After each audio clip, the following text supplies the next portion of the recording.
नमस्ते विद्यार्थी मित्रांनो. आज आपण या लेक्चरमध्ये पाहणार आहोत की अमोलगमेशन ऑफ कंपनीचं कशाप्रकारे अमोलगमेशन केलं जातं. चला तर मग सुरुवात करूया. अमोलगमेशन ऑफ कंपनी.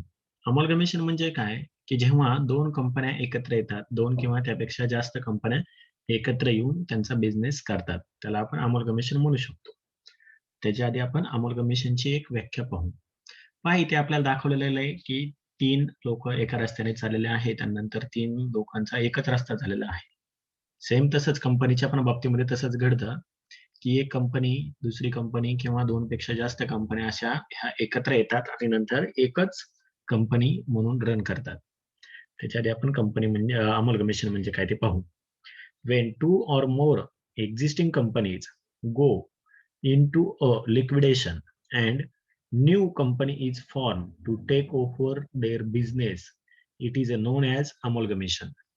काय याचा अर्थ होतो, की जेव्हा 2 किंवा 2 पेक्षा जास्त आधी अस्तित्वात असणाऱ्या कंपन्या एकत्र येतात किंवा त्यांचं लिक्विडेशन ते करतात, त्यांचा व्यवसाय ते बंद करतात आणि a new company is form एक नवीन कंपनी तयार करतात to take over their business आणि ती नवीन कंपनी काय करते, की जुन्या कंपन्यांचा बिझनेस घेते.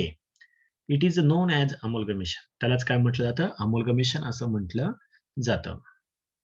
When two or more than two companies engage together in a similar nature of business and create a new companies for running business smoothly is said to be a amalgamation of a company. ही अमलगमेशनची दुसरी व्याख्या सांगितलेली आहे. जेव्हा 2 किंवा 2 पेक्षा जास्त कंपन्या एकसारखा जो बिझनेस करतात, त्यांचा स्वरूप बिझनेसचं एकसारखं असतं. म्हणजे उदाहरणार्थ पहा, की टू व्हीलर कंपनीच्या बाबतीमध्ये जर विचार केला, तर इंजिन बनवणारी कंपनी आणि टायर बनवणारी कंपनी, ह्या दोघांचं नेचर काय आहे? सारखंच आहे. का नेचर सारखं आहे? कारण दोन्हीही गाड्यांनाच लागतात.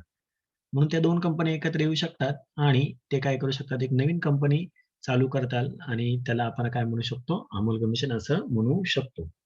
फक्त इथे काय होतं, की 2 कंपन्यांचं ज्या जुन्या कंपन्या होत्या, त्यांचं काय होतं लिक्विडेशन होतं आणि नवीन कंपनी अस्तित्वात येते. आता हे अमोल्गमेशनचे प्रकार कोणते आहेत?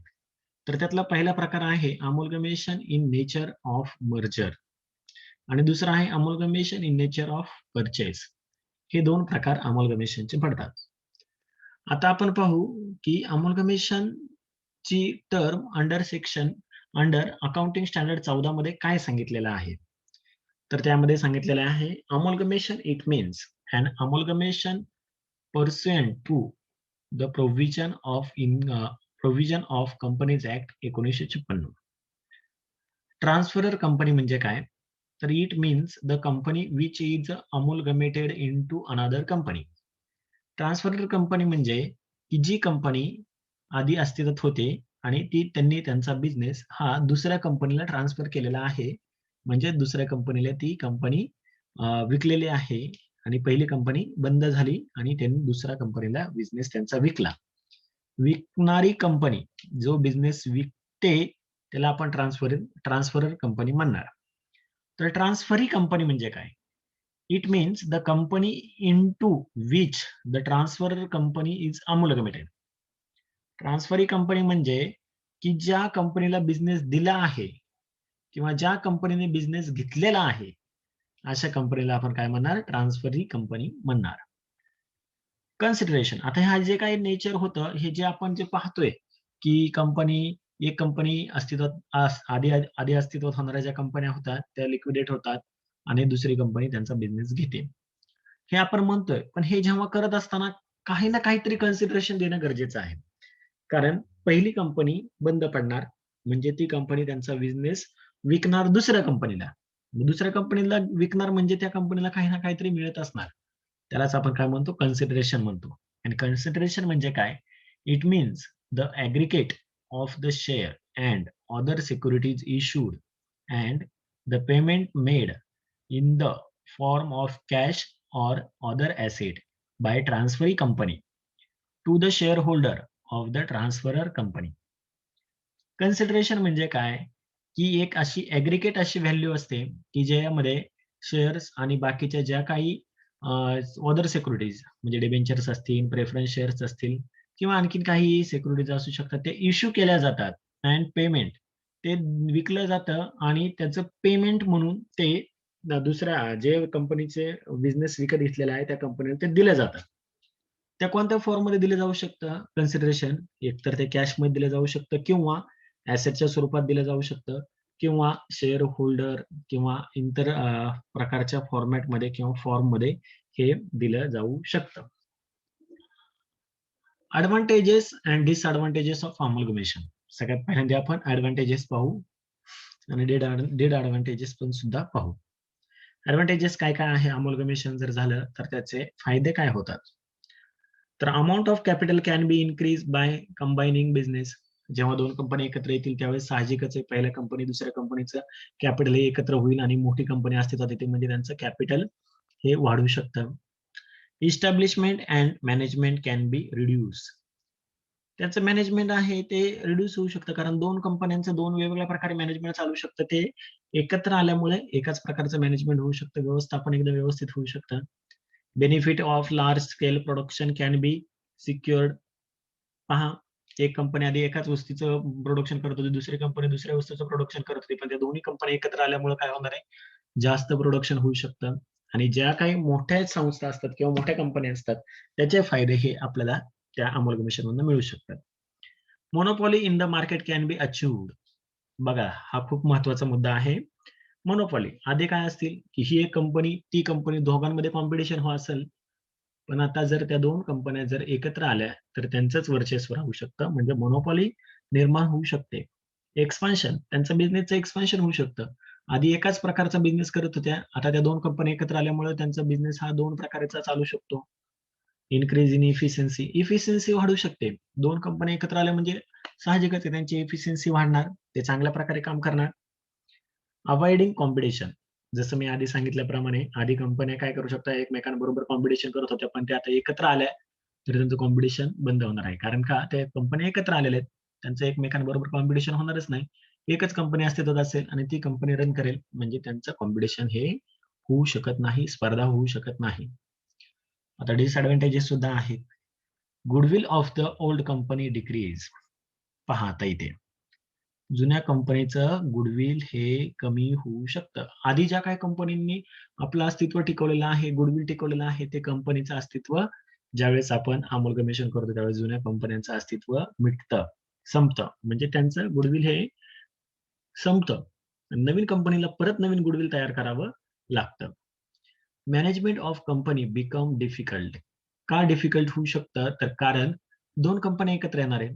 आधी मॅनेजमेंट करणं एका कंपनीचं सहज शक्य असतं कारण ती लिमिटेड कंपनी असते, मर्यादित कंपनी असते. त्याच्यामध्ये सर्व गोष्टी ह्या मर्यादित असतात. पण जेव्हा 2 कंपन्या एकत्र येतील त्यावेळेस ह्या कंपनीचं नेचर वेगळं, त्या कंपनीचं वेगळं. दोन्ही कंपन्या एकत्र आल्यानंतर सुरुवातीच्या काळामध्ये त्यांचं मॅनेजमेंट करणं हे जरा थोडंसं डिफिकल्ट होऊ शकतं. The identity of old company finish. जुन्या कंपनीचं अस्तित्वच संपतं. म्हणजे त्याचं जे काही त्याने नावलौकिक कमवलेलं असेल, जे काही नाव असेल, ते टोटली मिटतं कारण ती कंपनी आता अस्तित्वात राहत नाही. Over capitalisation. 2 कंपन्या एकत्र आल्यामुळं भांडवल हे खूप मोठ्या प्रमाणात होतं आणि जास्त प्रमाणात कॅपिटल असणं हे सुद्धा कंपनीच्या दृष्टीने थोडंसं चांगलं नसतं. कॅपिटलायझेशन हे कंपनीसाठी चांगलं नसतं. Harmful for small traders. जर एखादी लहान कंपनी मोठ्या कंपनीने विकत घेतलेली असेल, तर मग काय होतं, की जे लहान कंपनी असते, त्याला जरा थोडासा प्रॉब्लेम येऊ शकतो. त्यांच्या अस्तित्वाच्या बाबतीमध्ये सगळ्याच गोष्टींमध्ये त्यांना हार्मफुल असू शकतं. Control over supply. सप्लायवरती कंट्रोल ठेवणं जरा थोडंसं कठीण होऊ शकतं. Increase in price. कारण प्राईस वाढणारच. एक कंपनी दुसऱ्या कंपनीने विकत घेतलेली आहे किंवा दोन्ही कंपन्यांचं अस्तित्व मिटलेलं आहे आणि तिसरी जी एक नवीन कंपनी अस्तित्वात आलेली आहे. त्यांना जुन्या कंपनीला काही ना काहीतरी द्यावं लागतं. म्हणजेच ते जे काही पर्चेस कन्सिडरेशन देतात, ते शेवटी कशातनं वसूल करणार आहे त्यांच्या जे विकल्या जाणाऱ्या वस्तू आहे, प्रोडक्शन केल्या जाणाऱ्या वस्तू आहेत, त्यामधून त्या विकल्या जातात. त्यामुळे त्यांचं काय होऊ शकतं, किमतीमध्ये वाढ होऊ शकते आणि या किमती जर वाढल्या, तर आपोआप काय होऊ शकतं, की कंपनीला तर डिसएडव्हांटेजेस आहेत. तर हे एडव्हांटेजेस आहेत अमोलगमेशनचे आणि डिसएडव्हांटेजेस आहेत. आता आपण पाहू purchase consideration.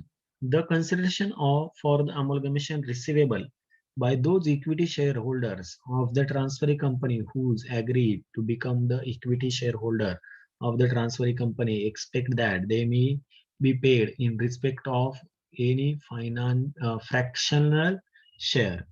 The book value of asset and liability transfer company should show same in the account of transferee company. काय होतं पहा, की जेव्हा आपण एक अमलगमेशन घडतं त्यावेळेस जुन्या ज्या कंपन्या असतात त्या अस्तित्वात राहत नाहीत आणि एक नवीन अस्तित्व कंपन्यांना मिळतं. मग अशा वेळेस काय होतं, की ज्या वेळेस त्यांच्या ॲसेट, लायबिलिटी ह्या जुन्या कंपन्यांच्या नवीन कंपनी घेते, त्यावेळेस त्यांचं एकत्रीकरण करून आपल्याला ते दाखवावं लागतं. कन्सोलिडेटेड बॅलन्स शीट दाखवावं लागतं. म्हणजे कन्सोलिडेटेड म्हणजे दोघांचं एकत्रित करून अमलगमेट झालेली जी कंपनी आहे, त्या कंपनी ज्या अस्तित्व मिटतं आणि नवीन कंपनी जेव्हा अस्तित्वात येते, त्यावेळेस नवीन कंपनीला जुन्या कंपन्यांचं सगळं जे ॲसेट आणि लायबिलिटी एकत्र करून दाखवाव्या लागतात. आता purchase consideration. Purchase consideration is the amount which is paid by the purchasing company for the purchase of business over the transferor company. Purchase consideration म्हणजे काय, की एक अशा प्रकारची रक्कम की जी पर्चेसिंग कंपनी परचेस बिझनेस केल्यामुळे ट्रान्सफरर कंपनीला ती अमाउंट देते, ती रक्कम देते. आता पहिल्या 2 अस्तित्वात असणाऱ्या कंपन्या अस्तित्वात राहत नाहीत म्हणजे त्यांचा बिझनेस एका नवीन कंपनीला विकतात. नवीन कंपनीला विकतात म्हणजे नवीन कंपनी जुन्या कंपन्यांना कन्सिडरेशन, पर्चेस कन्सिडरेशन खरेदी किंमत म्हणून त्यांना काही ना काहीतरी रक्कम देत असते. त्यालाच आपण पर्चेस कन्सिडरेशन म्हणतो. In other word, consideration for amalgamation means aggregated the share and other securities issued and payment in cash or other asset by purchasing company to the shareholder of the transferring company. It should not include the amount of liability taken over by the purchasing company which is paid directly by the purchasing company. आता purchase कन्सिडरेशनच्या आपण condition पाहणारच आहोत, त्याचे वेगवेगळ्या method पण पाहणार आहोत. तर यावेळेस काय होत असतं, की जेव्हा एखादी कंपनी दुसऱ्या कंपनीच्या सर्व ॲसेट आणि लायबिलिटी घेते, त्यावेळेस काही लायबिलिटी घेत असताना डायरेक्ट त्यांचं ते पेमेंट करून टाकतात. तर अशा वेळेस त्या नवीन कंपनीने जुन्या कंपन्यांचे काही लायबिलिटीचं पेमेंट वगैरे केलेलं असेल, तर त्या नवीन कंपनीमध्ये ते लायबिलिटी दिसत नाही, कारण त्या पेड केल्या जातात. Method of amalgamation. अमलगमेशनचं मेथड जेव्हा आपण अमलगमेशन करतो त्यावेळेस कोणत्या प्रकारे केलं जातं? म्हणजेच पर्चेस कन्सिडरेशन जेव्हा आपण काढतो ते कोणत्या प्रकारे काढलं जातं? तर पुलिंग ऑफ इंटरेस्ट मेथडनी आपण पर्चेस कन्सिडरेशन काढतो. ही एक मेथड आहे. Where all the asset and liabilities and interest of share holder are pooled. Asset and liability, assets and liabilities and reserve of transferor company are recorded by the transferor company in their existing carrying amount. The transferor and transferee company have conflicting accounting policy and uniform set of the accounting policies are adopted following the amalgamation. ही आहे pulling method आणि दुसरी आहे purchase method. Acquisition of one company by another for a price. The transferee company amount of amalgamation by incorporating the asset and liability at their existing carrying amount. By allocation the consideration to individual identifying asset and liability of transfer company on the basis of their fair value or at the time of amalgamation. तर आता आपण जे पाहिलं त्यामध्ये concept पाहिला अमलगमेशनच्या, transfer company म्हणजे काय पाहिलं, हे सगळं जे पाहिलेलं आहे त्याचा हा व्हिडिओ आहे. व्हिडिओ जर तुम्हाला आवडला असेल तर नक्की शेअर करा. आवडला तर लाईक करा आणि इतरांनाही शेअर करा. Thank you. धन्यवाद.